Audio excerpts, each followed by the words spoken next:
little model rock is getting big.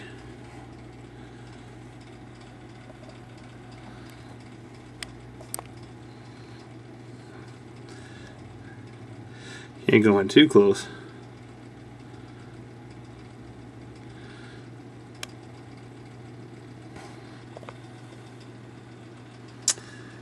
But getting nice size.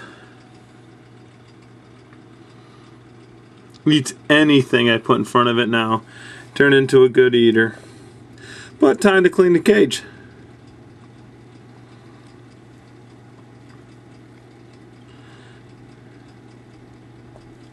Okay, now that I got all the furniture out of this, or decorations, I gotta find myself 3 rattlesnakes. I only see 2. What's this mean? Do I got one loose? No. I have one up here, or underneath here. So, I had to get these westerns out without getting bit. Fun, fun. Downside of frickin' visions. But, this cage needs cleaned. These snakes need to get some nice clean substrate and nice water bowl and some new hides in there. And that little boy right there, he don't like me very much. He is a very upset snake.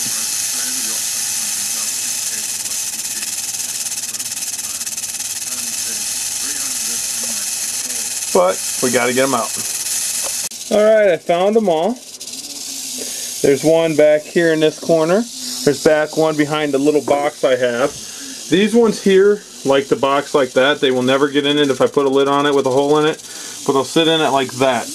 And then this one will sit behind there, behind it. The smallest one will sit in this, and that one will sit back there all the time.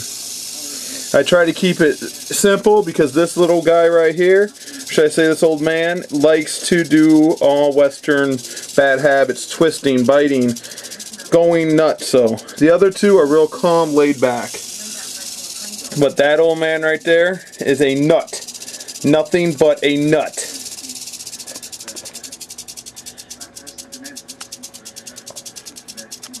Look at him, he's like, I will bite you. And he struck at me like 6 times today, and I just got done telling Mike that it's been a while since a rattlesnake struck at me, but I don't get in this cage very often, and this guy strikes. So Mike, here's one that struck at me. There you go, buddy. Now this is the female that I actually was worried about at one time. Her motor skills, she was flipping when she tried to strike, she would fall backwards, and she actually started doing better. She's kind of hiding. She don't think I can see her. But let's see. There she is. She started eating better, and she's starting to put on weight again, and she stopped doing it. Excuse me. This is the one that I was gonna sell, but I can't sell an animal that has that, you know, problem. She hasn't shown it in a few weeks. I want to say like 3. But I honestly thought I was going to lose her. She wouldn't eat, and anyone that knows nausea, they eat. They're eating machines. Then all of a sudden she started eating again, and she's starting to gain back her hooding ability and striking. Before she would hood, and then when she went to strike, it seemed when they do that little huff and then go for the strike, she was falling backwards. So I'm not totally sure what was going on with her.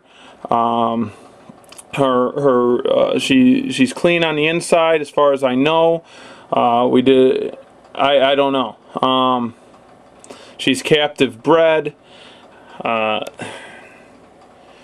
not totally sure what's going on with her. She is a hooder. She will hood just like my other one. She's not as aggressive as my other one though. And I'm going to feed her today. We'll see what she does. Hopefully she does well. Because she is still a pretty snake, but she's going to be in my collection permanently now because of it. Or I will give it to a friend that knows what was going on with her. I won't sell her. She'll be adopted out for nothing if I end up getting rid of her now. So she's not as big as my other one, that's for sure. But that's because she went off food, and I mean she went off food for a few months. But whatever. She's eating now. She's gonna eat today. All right. I have this complaint.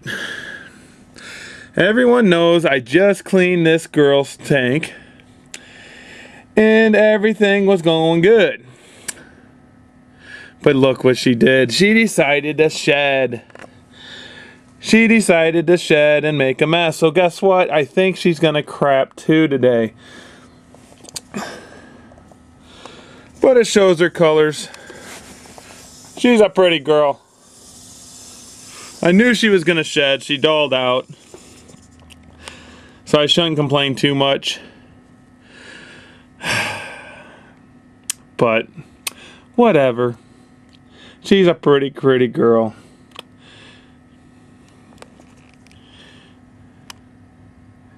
She's like, I will give you a kiss. But as you see, Gaboons will sit here. There's glass between us. But I'm inches away from her. She knows I'm here.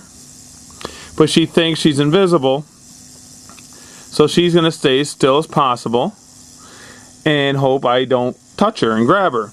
Now if I went in there to touch her, I might get away with touching her on the back, maybe.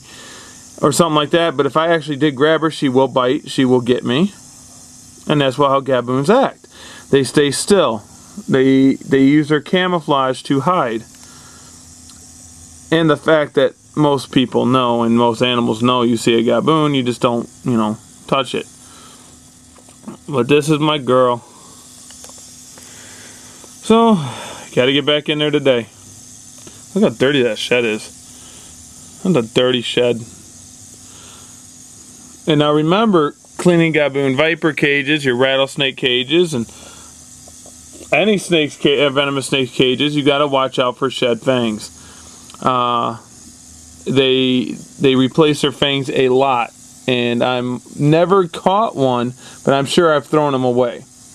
So I want to catch one. I want to get it out so I can save it, but I've not been lucky enough to find it in the bedding when I clean out the cage. So, Gabrielle shed. She's such a good girl. I love this snake. Hey, look at that. He's not over here. This thing is sweet. After the new year, I got the bigger tank coming for him. See, he still tries to burrow. He pushes that sand up in them corners. See it down here? It's all swished away. Got sand on top of the rock. He goes nuts. And I didn't buy him any food today. Because he's a fat eel anyway. He's chubby. He's a chubby eel. And for the fish people, they know that's not the disease ick. But for the people that don't know, that is sand. The sand particles sit on his skin. I can't zoom in that close, see it? See? They're the sand particles. But it's the electric eel! Yay. I had a 14-foot Burmese python get out of a neodacia wreck. I want to know, have you ever had a snake escape? Let me know and comment below. I'm out.